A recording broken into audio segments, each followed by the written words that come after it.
A gente vai agora para o nosso Dica É. Durante a pandemia, muita gente que já voltou ao trabalho, passou então a levar as refeições, em vez de ir a restaurantes e lanchonetes, tudo como uma forma de proteção. E no nosso Dica É de hoje, a gente vai falar exatamente sobre armazenamento e transporte desses alimentos para não prejudicar a sua saúde. A gente vai conversar ao vivo agora com a repórter Natália Kawaj, que tem essas dicas importantíssimas, porque cada alimento precisa de um armazenamento específico. Não é isso, Nath? Boa tarde.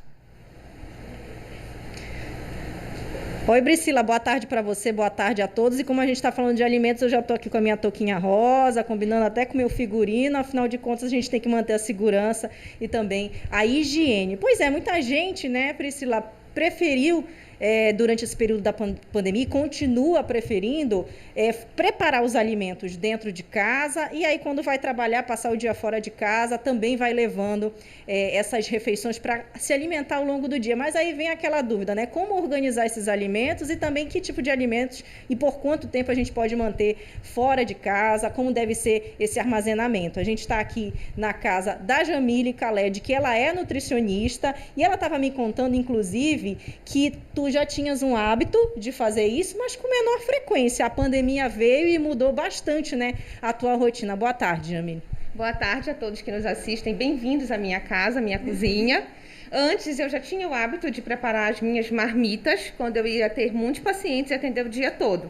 Com a pandemia e também no intuito de proteger aqueles que eu deixo em casa, eu tenho evitado fazer presença em locais públicos, então restaurantes, lanchonetes. Com isso eu levo todo o meu material. Onde eu trabalho tem suporte, claro, para que eu almoce lá com tranquilidade.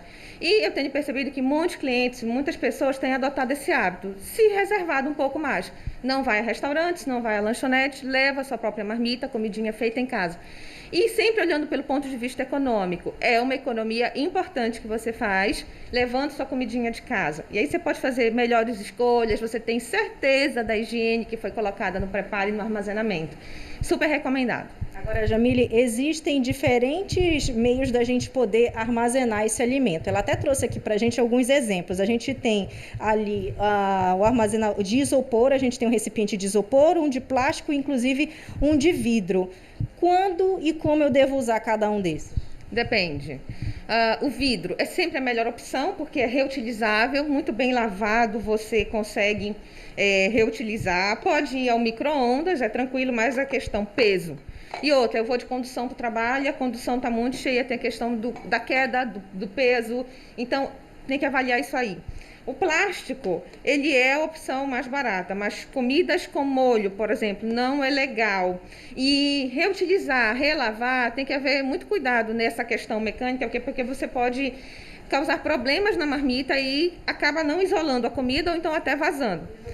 Isopor, levando em consideração custo-benefício, seria sim a melhor opção no momento, as marmitas de isopor. Pode ir ao micro-ondas, é recomendado que não vá. Ao micro-ondas, de fato, há de vidro e alguns tipos de plástico que normalmente vão te informar se pode ou não.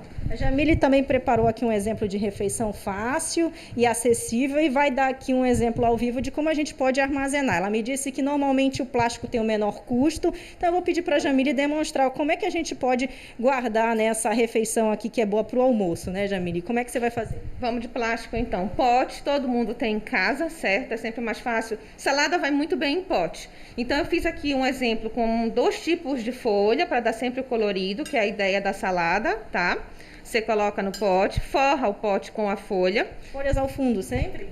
De preferência, por causa da umidade, tá? E aqui eu pego a outra cor de folha, a gente está aqui fazendo uma ilustração para vocês, ok?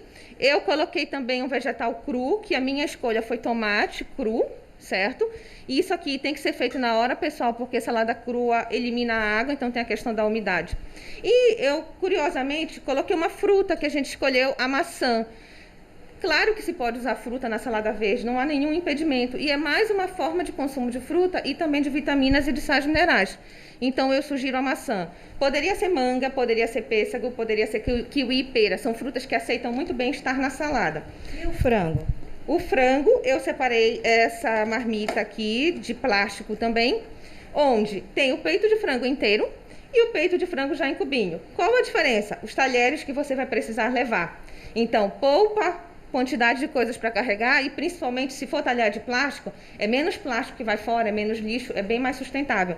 Então, se possível, já faz um pré-preparo e leva o teu frango, a tua carne, o teu peixe cortadinho, para que você com um garfo só consiga fazer a sua refeição. Então não mistura o frango com a salada? Não, principalmente se for salada crua, salada com folhas, por causa da questão umidade. Se fosse uma salada de cozidos, tipo uma batata doce, chuchu, seria mais tranquilo, caberiam os 3 aqui.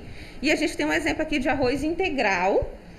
Pode ser arroz normal, gente, mas o integral é mais saudável. Eu coloquei um pouquinho de cenoura e ervilha dentro, porque para quem não consegue consumir vegetais in natura, consumir no arroz é outra opção, tá?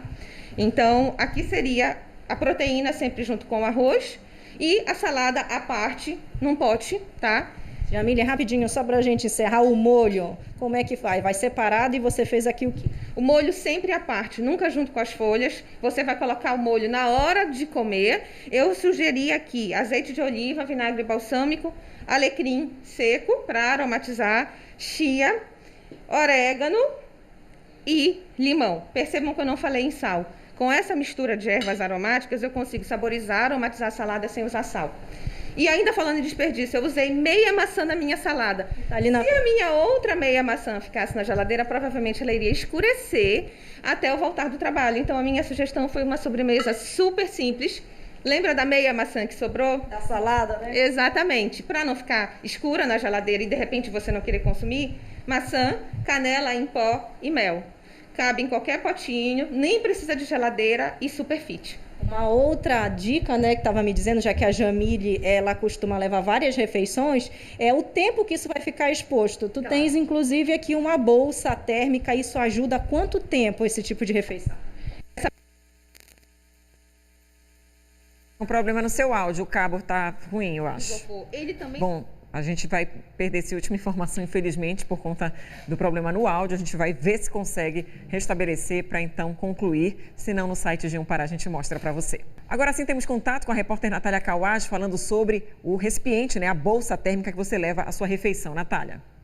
Tô gorda ainda aqui. Isso, vamos concluir aqui o nosso raciocínio. Bolsa térmica, então ela pode ser utilizada de que forma, Jamile? Excelente aliado, principalmente no transporte, na conservação. Se você optar pelas marmitas de isopor, é um plus também na questão da conservação do alimento. Então, de 4 a 5 horas esse alimento aí dentro. Agora, claro, né, cuidados básicos, não deixar em contato com o sol, com uma lâmpada muito próxima, porque isso interfere na conservação.